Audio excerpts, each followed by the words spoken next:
সভ্যতার আদি থেকেই বিশ্বের দেশে দেশে জাতিতে জাতিতে যুদ্ধ লেগেই আছে। সভ্যতা যত এগিয়ে গেছে, যুদ্ধ বা যুদ্ধাস্ত্র তত আধুনিক হয়েছে। এই প্রযুক্তির পৃথিবীতে যুদ্ধ এখন এক নতুন মাত্রা পেয়েছে। বর্তমান বিশ্বে হাইব্রিড যুদ্ধ নতুন এক সংযোজন। আসসালামু আলাইকুম। ইউক্রেনের সাথে যুদ্ধে জড়িয়ে একই সাথে পাশ্চাত্যের সাথেও যুদ্ধ করতে হচ্ছে রাশিয়াকে, যে কারণে ইউক্রেনের সম্মুখ যুদ্ধের সাথে পুতিনকে এর মিত্রদের দমাতে নিতে হচ্ছে নানা কৌশল। তারই একটি এই হাইব্রিড যুদ্ধ। আসলে হাইব্রিড যুদ্ধ কি, এই বিষয়টি নিয়েই আজকের গ্লোবাল ভিউজ। সাথে আছি আমি মোস্তাফিজুর রহমান। স্বীয় স্বার্থের কারণে কোনো তথ্য প্রবাহকে ব্যবহার করে অত্যন্ত গুরুত্বপূর্ণ অবকাঠামোতে হামলা করা, এসব হুমকি এতটাই ঘোলাটে, অদৃশ্য এবং অনির্ধারিত যে কোনো দেশের পক্ষেই এ ধরনের হুমকি মোকাবেলা করা অত্যন্ত জটিল এবং দুরূহ কাজ। ইউরোপীয় সেন্টার অফ এক্সিলেন্সের পরিচালক তিজা টিলিকাইনেনকে হাইব্রিড যুদ্ধের সংজ্ঞা দিয়েছেন ঠিক এভাবে। হাইব্রিড যুদ্ধ সাধারণত বিভ্রান্তিমূলক তথ্য ছড়িয়ে কোনো বিষয়ে ট্রল করে, সন্ত্রাসীদের অর্থায়নের মাধ্যমে, আধা সামরিক বাহিনীকে উস্কানি দিয়ে সাইবার অভিযান পরিচালনা করে, অর্থনৈতিক বল প্রয়োগ বা নিষেধাজ্ঞা দিয়ে, রাজনৈতিক বল প্রয়োগ কিংবা অনলাইনে সুচতুর প্রচারণার মাধ্যমে পরিচালিত হয়। অন্য কৌশলটি হলো কোনো বিষয়ে বা ঘটনার একটি কাল্পনিক, ভুয়া এবং উদ্দেশ্যমূলক ব্যাখ্যা তৈরি করে তা ক্রমাগত প্রচার করে যাওয়া। জনগণের একাংশ এসব ব্যাখ্যায় প্রভাবিত হয়।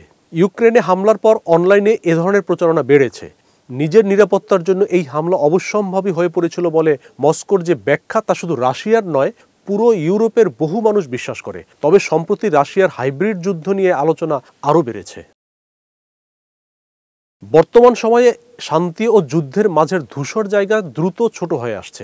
রাশিয়ার লক্ষ্য হলো পোল্যান্ড ও ইউক্রেনের মধ্যে সন্দেহ তৈরি করা, পোল্যান্ডের ভেতর রাজনৈতিক বিভাজন আরও বাড়ানো এবং ইউরোপীয় ইউনিয়ন বিরোধী দলগুলোকে শক্তিশালী করা। যারা বলছে পোল্যান্ড ইইউ থেকে বেরিয়ে যাক, তাদের প্রভাবও বাড়ছে এবং তারা কিছু বড় ধরনের সাফল্যও পাচ্ছে। ধারণা করা হয় পোল্যান্ডের রাশিয়ার উস্কানি বাড়ছে এবং আরও বিপজ্জনক হচ্ছে। মে 2024-এ রাশিয়ার পক্ষে কাজ করা লোকজন পোল্যান্ডের ওয়ারশাওর মারিভিলস্কা স্ট্রিটের একটি বড় শপিং সেন্টারে আগুন দেয়। তারা ভ্রোৎসোয়াভের একটি পেইন্ট কারখানাতেও আগুন লাগায়। হাজার হাজার মানুষ তাদের সম্পদ ও চাকরি হারায়। দুই ক্ষেত্রেই অপরাধীদের ধরা পড়ে এবং দোষী সাব্যস্ত হয়। 2025 সালের সেপ্টেম্বরে 19টি ড্রোন পোল্যান্ডের আকাশসীমায় ঢোকে।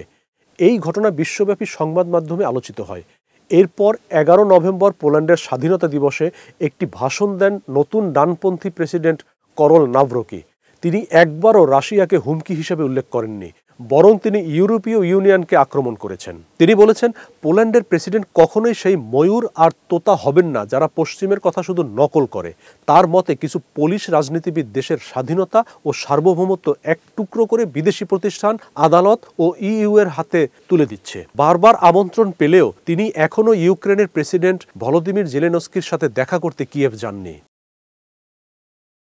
পোল্যান্ড এখন ইউরোপে সবচেয়ে বড় সেনাবাহিনী করছে। এ কারণে ইইউ চিন্তিত, কারণ ভবিষ্যতে এই সেনাবাহিনী এমন মানুষের হাতে যেতে পারে যারা রাশিয়ার স্বার্থে কাজ করবে। মোস্তাফিজুর রহমান, নয়াদিগন্ত।